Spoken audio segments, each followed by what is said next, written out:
Welcome to all of you. आज हम class 11 का एक्सरसाइज 3.2 डिस्कस करेंगे। तो देखिए इसका फर्स्ट क्वेश्चन है, find the values of other 5 trigonometric function in exercise 1 to 5 if cos x equal to -1/2 and x lies in third quadrant. तो ध्यान से समझो, आपको बहुत आसान क्वेश्चन है। cos x की वैल्यू हमारे पास कितनी है, -1/2। ओके, और आपको मालूम है cos थीटा का फॉर्मूला क्या था आपका, बेस अपॉन हाइपोटेन्यूज। ओके, अभी आप साइन को कंसीडर नहीं करेंगे बिकॉज साइन सिर्फ और सिर्फ क्वाड्रेंट की वजह से है। ओके, तो यहाँ पे बेस की वैल्यू 1 और हाइपोटेन्यूज की वैल्यू कितनी है, 2। आपको मालूम है p का फॉर्मूला कितना होता है, √h² माइनस b²। तो p इक्वल टू √h के प्लेस पे हमारी वैल्यू कितनी है, 2, और b के प्लेस पे हमारी वैल्यू कितनी है, 1। तो ये हो जाएगा आपका p इक्वल टू √4 माइनस 1। तो p की वैल्यू कितनी हो जाएगी, 3। ओके, इसके बाद हम क्या करेंगे, अगर आप वैल्यू निकालोगे sin x की, तो sin x का फॉर्मूला क्या होता है, p अपॉन h। तो p की वैल्यूज कितनी है आपके पास, √3। h की वैल्यूज कितनी है आपके पास, 2। बच्चों अब याद रखना, थर्ड क्वाड्रेंट में कौन कौन सा फंक्शन पॉजिटिव होता है, tan और cot क्या होता है, पॉजिटिव। तो tan और cot के साथ हम क्या लेंगे, पॉजिटिव साइन, बाकी रेस्ट के साथ हम क्या लेंगे, नेगेटिव साइन। तो अगर आप cosec x निकालेंगे तो cosec x किसके इक्वल होता है, h अपॉन p। तो किसके इक्वल हो जाएगा, साइन नेगेटिव होता है तो यहाँ माइनस का साइन लगाएंगे। cosec x h upon p, तो h की वैल्यू हमारे पास कितनी है, 2, और p की वैल्यू हमारे पास √3। cosec भी थर्ड क्वाड्रेंट में नेगेटिव होता है तो माइनस साइन लगाएंगे। cos ऑलरेडी गिवन है हमारे पास। sec x की वैल्यू क्या हो जाएगी, sec x equal to h upon b। तो h की वैल्यू हमारे पास कितनी गिवन है, 2, और b की वैल्यू हमारे पास कितनी गिवन है, 1। ओके, बट जब 1 से 2 में डिवाइड करेंगे तो कितना आएगा, 2। लेकिन sec x आपका थर्ड क्वाड्रेंट में नेगेटिव होता है तो यहाँ पे क्या आ जाएगा, माइनस का साइन। ओके, और tan x का फॉर्मूला आपके पास होता है p अपॉन b। तो p के प्लेस पे हमारी वैल्यू कितनी है, √3, और b के प्लेस पे हमारी वैल्यू कितनी है, 1। ओके, तो 1 से √3 में डिवाइड करेंगे तो कितना आ जाएगा, √3।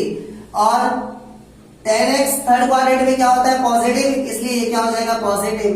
cot x की वैल्यू जब आप निकालोगे तो b upon p which is equal to 1 upon √3, और ये भी क्या होगा, पॉजिटिव। ओके, तो बच्चों सेकेंड, थर्ड, फोर्थ, फिफ्थ एक जैसे क्वेश्चन है, उस क्वेश्चन को आपको करेंगे।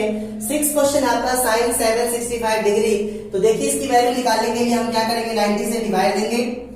तो 90 से डिवाइड दीजिए 765 में, तो क्या होगा, 90 8 720, 5 4 कैंसिल। ये आ रहा आपका sine 90 into 8 plus 45 degree. n equal to 8 आपका इवन नंबर है, फंक्शन डज नॉट चेंज। तो साइन फंक्शन है तो साइन ही रहेगा। एंगल है आपका 45 डिग्री। बट 8 का मतलब कौन से क्वाड्रेंट में जा रहा है, 9th क्वाड्रेंट में। ध्यान से समझो, 1 2 3 4 5 6 7 8 9 का मतलब कौन सा क्वाड्रेंट है हमारा, फर्स्ट क्वाड्रेंट। और फर्स्ट क्वाड्रेंट में सारी वैल्यूज क्या होती है, पॉजिटिव होती है, तो पॉजिटिव। और साइन 45 की वैल्यू कितनी होगी हमारी, 1 अपॉन √2। तो कहने का मतलब साइन 765 डिग्री की वैल्यू क्या हो जाएगी आपकी, 1 अपॉन √2 हो जाएगी। और इसी प्रकार से आपको निकालना है 7th क्वेश्चन, -1410 की वैल्यू आपको निकालनी है कॉसेक फंक्शन की। तो हम फर्स्ट ऑफ ऑल, पहली प्रॉपर्टी हमारी क्या थी, first of all make angle positive. तो कॉसेक माइनस थीटा किसके इक्वल होता है, माइनस कॉसेक थीटा के। तो ये हो जाएगा आपका माइनस कॉसेक 1410 डिग्री। 90 से डिवाइड दीजिए 1410 में, तो क्या हो जाएगा, 90 से 1410 में 90 1 90, 1 माइनस 0 1, 14 माइनस 9 कितना होगा, 50, और 90 5 450। तो 0 11 माइनस 5 6, ये कैंसिल, कितना हो जाएगा, 90 into 15 प्लस 60।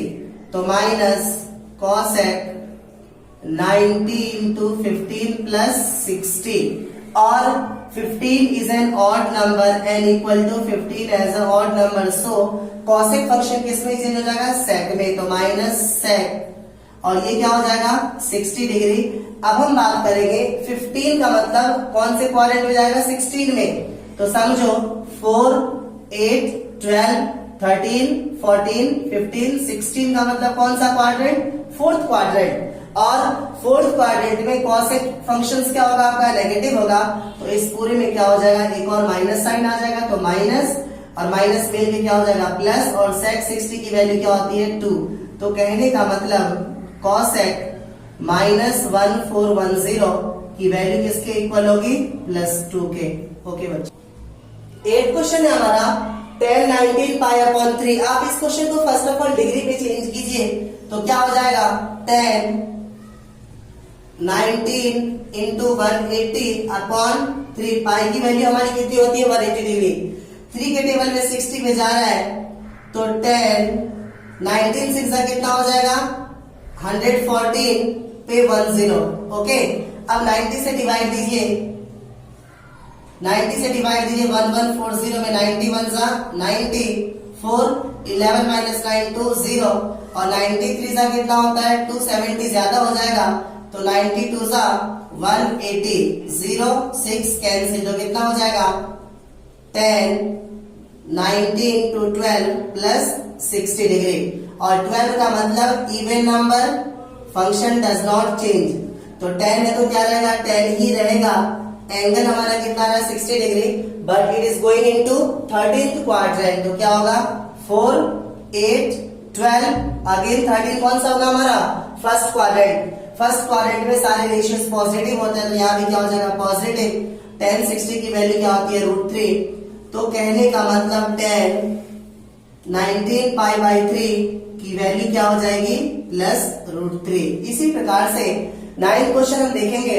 अगर आप इसे डिग्री में चेंज करोगे तो क्या होगा? Sine minus theta minus sine theta, तो माइनस, और इसे डिग्री में चेंज कीजिए 11 इंटू 180 अपॉन 3। 3 के टेबल में 60 पे जा रहा है, तो माइनस साइन 11 6 जा 66 660। 90 से डिवाइड कीजिए 660 में, 90 से 660 में 97 जा 630, 0 3 कैंसिल, तो कितना हो जाएगा? माइनस साइन 90 इंटू 7 और प्लस 30 डिग्री। एन हमारा क्या है? 7 विच इज ऑड, तो फंक्शन चेंज हो जाएगा। साइन किस में चेंज होगा? कॉस में। एंगल है हमारा कितना? 30 डिग्री। अब n 7 है मतलब क्वाड्रेंट कौन सा है? 8। तो क्या होगा? 4 5 6 7 8 का मतलब कौन सा क्वाड्रेंट है हमारा? Fourth quadrant. फोर्थ क्वाड्रेंट में साइन फंक्शन क्या होगा आपका? नेगेटिव। तो इस पूरे से पहले क्या हो जाएगा? माइनस साइन, तो माइनस और माइनस प्लस। cos 30 की वैल्यू कितनी होगी हमारी? √3/2। तो कहने का मतलब साइन -11 पाई बाई 3 की वैल्यू कितनी आ जाएगी? √3/2। ओके बच्चों, ओके बच्चों, लास्ट क्वेश्चन हमारा cot -15 पाई बाई 4। तो ध्यान से समझिए, cot माइनस थीटा किसके इक्वल होता है? माइनस cot थीटा, तो माइनस cot और थीटा के प्लेस में 15। पाई की वैल्यू कितनी होती है? 180 अपॉन में 4। 4 के टेबल में कितने पे जा रहा है? 45 पे, तो ये हो जाएगा आपका माइनस cot 675 डिग्री। ओके, अब 90 से डिवाइड दीजिए 675 में, तो 7 पे जा रहा है, 97 जा कितना होगा? 630, तो 5 4 कैंसिल, ये हो जाएगा आपका माइनस cot 90 इंटू 7 प्लस 45। और n की वैल्यू आपकी कितनी है? 7, दैट इज ऑड। तो फंक्शन cot किस में चेंज होगा? 10 में, तो -10 और एंगल कितना हमारा? 45, बट n की वैल्यू 7 है, मतलब फंक्शन किस में जा रहा है? 8th क्वाड्रेंट में। तो 4 5 6 7 8 का मतलब फोर्थ क्वाड्रेंट। फोर्थ क्वाड्रेंट में cot फंक्शन क्या होता है आपका? नेगेटिव होता है, तो एक और माइनस का साइन आ जाएगा, माइनस और माइनस क्या हो जाएगा? प्लस।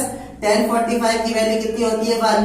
तो फाइनली cot -15 पाई बाई 4 की वैल्यू कितनी हो जाएगी? +1। ओके।